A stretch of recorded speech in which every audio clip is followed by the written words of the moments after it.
attends. Oh, bonsoir. Bonsoir les enfants.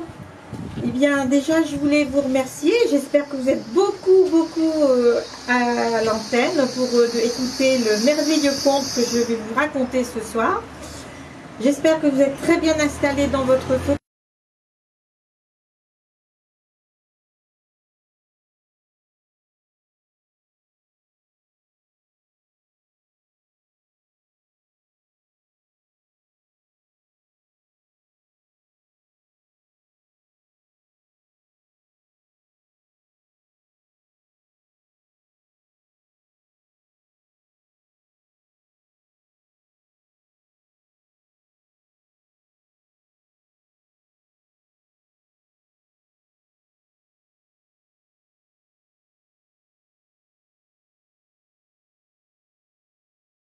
Un grand jour pour eux, le jour de partir à la fête. Mais oui, bientôt ce sera Noël. Quelle robe voudrais-tu pour la circonstance? Demande le plus grand à son voisin. Ah, j'y réfléchissais justement. C'est une fête tellement importante pour nous. Oui, nous l'attendons depuis si longtemps. Et chacun rêve et se demande quelle robe il portera pour la fête. Dans l'ombre de ces grands arbres, il y a un tout petit sapin qui les écoute. J'ai toujours rêvé d'une robe de fleurs, dit un sapin tout rond. Qu'en pensez-vous? Mais non, un arbre de Noël ne ressemble sûrement pas à ça. Noël, c'est pas la fête du printemps, voyons. Mais à la vérité, aucun d'eux n'a jamais vu d'arbre de Noël. Ils ne peuvent qu'imaginer. Noël, d'après ce que j'ai entendu dire, c'est la fête de la lumière, déclare le grand sapin. Oui, oui, la fête de la lumière, approuvent les autres. Alors moi, dit un sapin triangulaire, je voudrais une robe pareille à l'or du soleil couchant. J'en ai assez d'être vert toute l'année. Moi, j'ai toujours rêvé d'une robe arc-en-ciel, dit un sapin bien touffu. Et le petit sapin les écoute émerveillé. Quant à moi, dit le grand sapin, je voudrais une robe faite de 1000 étoiles scintillantes. Oh oui, ce serait éblouissant, pense le petit sapin. Et je voudrais être sur la plus belle avenue du monde, poursuit le grand sapin. Tous les autres renchérissent. Le petit sapin a bien un rêve, lui aussi. Mais qui l'écouterait? Personne ne me demande mon avis, songe-t-il tristement. Un beau matin, le petit sapin entend un bruit de voiture, puis de terribles grincements qui le font frémir des racines jusqu'au bout des aiguilles. L'horrible bruit s'arrête et puis il recommence. Il s'est rapproché. Le petit sapin tremble de toutes ses branches.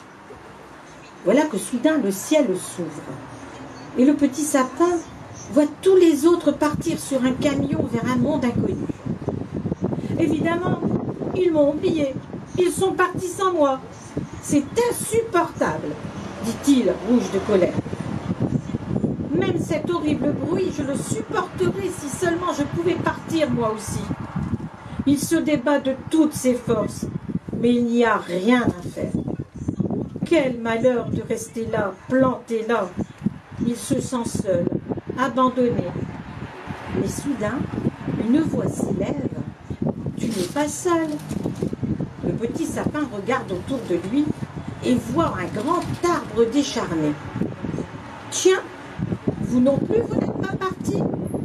Et il pousse un grand soupir de soulagement. Alors, quel est ton rêve, petit sapin? Quelle robe voudrais-tu porter pour Noël? Lui demande gentiment le vieil arbre. Le petit sapin est bien content d'avoir quelqu'un qui l'écoute. Oh, moi, je rêve d'une robe toute blanche, comme un voile de lune. Mais je sais que je devrais attendre encore longtemps, dit-il tristement. Peut-être pas si longtemps que cela. Et vous, De quelle robe rêvez-vous? Demande le petit sapin. Oh, moi, de toute façon, je suis trop vieux. Mais non, il faut être patient et le jour viendra pour vous aussi, j'en suis sûre. C'est le matin de Noël. Lorsque le petit sapin s'éveille, il est surpris de voir une robe toute blanche descendre du ciel et se poser délicatement sur lui. Et quand le soleil se lève, cette robe blanche se met à scintiller de mille éclats. « Que tu es beau, dit-il, le vieil arbre. »« Mais regardez, vous aussi, s'exclame le petit sapin. Des oiseaux de toutes les couleurs se sont posés sur le vieil arbre et ils chantent de merveilleuses mélodies. Ça alors, c'est incroyable. C'est juste ce dont j'avais rêvé. Leurs chansons sont si délicieuses. Quel cadeau de Noël!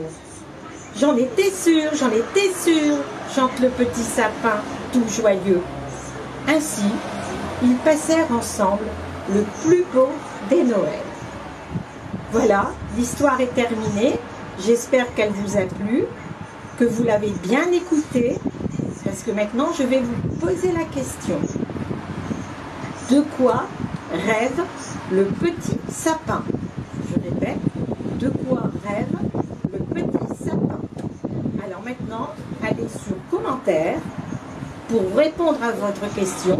Et donc, on attend le premier qu'il arrive et qu'il est le gagnant. En attendant, je vais vous rappeler, pour les contes courtois, les contes courtoises, de ne pas vous oublier de vous inscrire au concours J'aime Noël, je décore ma maison. Vous avez jusqu'au 13 décembre pour développer, envoyer votre lettre et la déposer dans la boîte aux lettres qui se trouve ici à côté du chalet. Un jury passera chez vous le 19 décembre.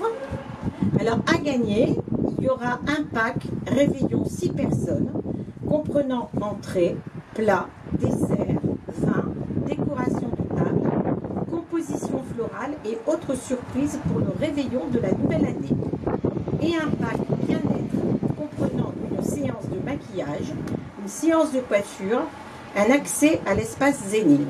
Ces cadeaux ont été commandés à l'UCA dans le cadre du soutien de la municipalité au commerce local. Le Père Noël aussi, n'oubliez pas le rendez-vous du Père Noël tous les vendredis à 18 h pour qu'il va tirer 3 cartes et on verra qui va gagner. Est-ce qu'on a maintenant le gagnant ou la gagnante? Y a-t-il quelqu'un qui a trouvé la bonne réponse? En plus, qui est facile quand même. Je n'ai pas choisi quelque chose de difficile. Sandra Sarrazin. Alors apparemment, Sandra Sarrazin. Apparemment, il y a donc une petite fille qui s'appelle Sandra Sarrazin, donc qui a gagné le lot aujourd'hui. Donc Sandra, je suis très contente pour toi, et j'espère que toi aussi tu es très contente. Et puis tu pourras venir retirer ton bon à la mairie de Goncourt pendant les heures d'ouverture. On t'y attend, voilà. Et en plus, tu auras encore une autre surprise qui t'attend ce jour-là. Voilà. Maintenant, je vous dis à mercredi prochain. J'espère que vous serez encore plus nombreux à écouter le conte parce qu'il y aura toujours une récompense. Et je vous dis au revoir, bonne soirée.